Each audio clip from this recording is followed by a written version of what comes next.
নমস্কার, স্বাগত সকলকে নিউজ ভ্যানগার্ডের পর্দায় সঙ্গে রয়েছে শতাব্দী। ওয়েদার আপডেট দিয়ে শুরু করছি আজকের গুরুত্বপূর্ণ খবরগুলো। হঠাৎ করে আগরতলা সহ বেশ কিছু জায়গাতে কালো মেঘে ঢেকে যাচ্ছে আকাশ, কখনো বা লক্ষ্য করা যাচ্ছে চড়া রোদের দাপট। সেই জায়গায় সাধারণ মানুষের প্রশ্ন যে আবহাওয়ার এই দ্বিমুখী প্রভাব কেন। অন্যদিকে দপ্তর জানাচ্ছে যে মৌসুমী অক্ষরেখারই জোড়া প্রভাব পড়ছে, যার কারণে দুর্যোগের আশঙ্কা বর্তমানে থেকে যাচ্ছে। আগামীকাল অর্থাৎ 6 তারিখ পর্যন্ত রাজ্য জুড়ে হলুদ সতর্ক বার্তা জারি করা হয়েছে। হালকা থেকে মাঝারি বৃষ্টিপাত, সঙ্গে রয়েছে বজ্র বিদ্যুতের সতর্কবাণী। জানবো বিস্তারিত, সঙ্গে যুক্ত হয়েছে প্রতিনিধি অঙ্কিতা বর্ধন। অঙ্কিতা, এই মুহূর্তে একদিকে বৃষ্টি আর অন্যদিকে সর্বোচ্চ তাপমাত্রা চড়চড়িয়ে বাড়ছে এবং 33 ডিগ্রি তাপমাত্রা থাকতে পারে বলে পূর্বাভাস। অন্যদিকে কি জানাচ্ছে, বিস্তারিত যদি তুলে ধরো। দেখো, প্রথমেই বলতে হয় যে উত্তর পূর্ব ভারতের কথা। উত্তর পূর্ব ভারতে কিন্তু এই মুহূর্তে স্বল্প মেয়াদী বৃষ্টিপাতের ব্যবস্থা একেবারে সক্রিয় হয়ে উঠেছে। সব মিলিয়ে আপাতত দেশে জুড়ে ঝড় বৃষ্টির একদম অনুকূল অবস্থা তৈরি হয়েছে। তবে তার পাশাপাশি উত্তর ভারতেও কিন্তু এই বৃষ্টির দাপটটা অব্যাহত থাকবে। এবার যদি বলতে হয় যে উত্তর ভারতে এই স্বল্প মেয়াদী বৃষ্টিপাতের দাপটের পেছনের কারণটা কি, তবে সেটা হচ্ছে পশ্চিমবঙ্গে পশ্চিম মৌসুমী বায়ু ইতিমধ্যেই সক্রিয়ভাবে রয়েছে, যার ফলে দফায় দফায় বিক্ষিপ্ত বা কোথাও অতি প্রবল বর্ষণের সম্ভাবনা রয়েছে। অন্যদিকে ভারতের দক্ষিণ পশ্চিম মৌসুমী বায়ু বর্তমানে একটি গুরুত্বপূর্ণ সন্ধিক্ষণে রয়েছে।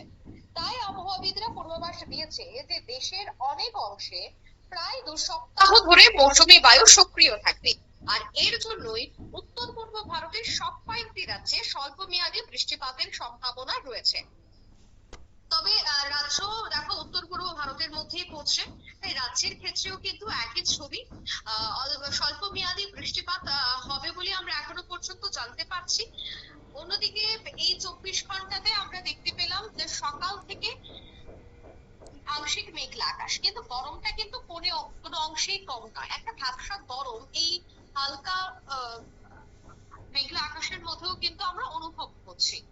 তাই তাপমাত্রাটা গতকাল বা তার আগে আমরা দেখেছিলাম 35 ডিগ্রিতেও পৌঁছে গিয়েছিল, 35-36ও ছিল, কিন্তু আজ কিন্তু তাপমাত্রাটা 33 ডিগ্রিতে থাকছে। তার পেছনের যে কারণ সেটা হচ্ছে যে এই যে বৃষ্টির প্রভাব, বৃষ্টির কারণেই কিন্তু এই মুহূর্তে তাপমাত্রার একটা বড়সড় প্রভাব পড়ছে।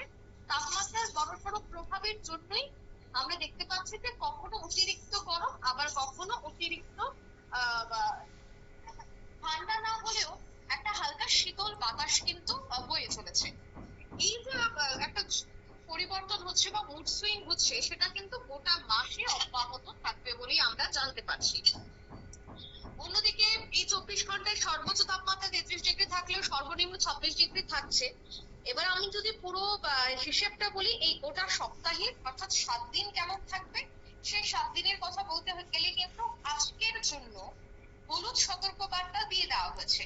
এবং এই হলুদ সতর্কবার্তা আগামীকাল অর্থাৎ আগামী পরশু অর্থাৎ 7 তারিখ পর্যন্ত থাকছে। হেভি রেইনফল দেওয়া হয়েছে, তবে হেভি রেইনফল কিন্তু গোটা রাজ্যে হবে না। কোন জেলার 1 থেকে 2টি জায়গায় হতে পারে, তবে কোন 2টি জেলায় সেটা কিন্তু আগামীকালের জন্য বলা হয়নি এবং আজকের জন্য বলা হয়নি। তবে আগামী পরশুতে যে 3টি জেলায় হেভি রেইনফল হতে পারে সেটি হচ্ছে সিপাহীজলা, গোমতী এবং সাউথ ডিস্ট্রিক্ট। এই 3টি জেলায় কিন্তু আগামী পরশুর মধ্যে ভারী বৃষ্টিপাতের সম্ভাবনা রয়েছে।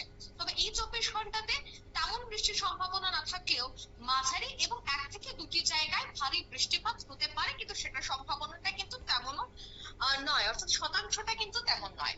শতাংশ একেবারে ধন্যবাদ। অর্থাৎ আবহাওয়া দপ্তর সূত্রে যে খবর, আগামীকাল পর্যন্ত রাজ্যে বৃষ্টির জন্য একটা সতর্কবাণী রয়েছে এবং হালকা থেকে মাঝারি বৃষ্টিপাতের ছাপ লক্ষ্য করা যেতে পারে গোটা রাজ্য জুড়ে। তার পাশাপাশি বেশ কিছু জায়গার ক্ষেত্রে কিন্তু বজ্র বিদ্যুতের জন্য হলুদ সতর্কবার্তা জারি করে দেওয়া হয়েছে। গত 24 ঘন্টার হিসেব অনুযায়ী এই 24 ঘন্টাতে তাপমাত্রা সর্বোচ্চ তাপমাত্রা 2 ডিগ্রি কমেছে, কিন্তু সর্বনিম্ন তাপমাত্রা 26 কিংবা 27-এর ঘরে থাকতে পারে। আর্দ্রতাজনিত অস্বস্তি রীতিমতো ভোগাবে গোটা দিন। নিয়ে নিচ্ছে ছোট্ট একটি বিজ্ঞাপন বিরতির সঙ্গে থাকুন।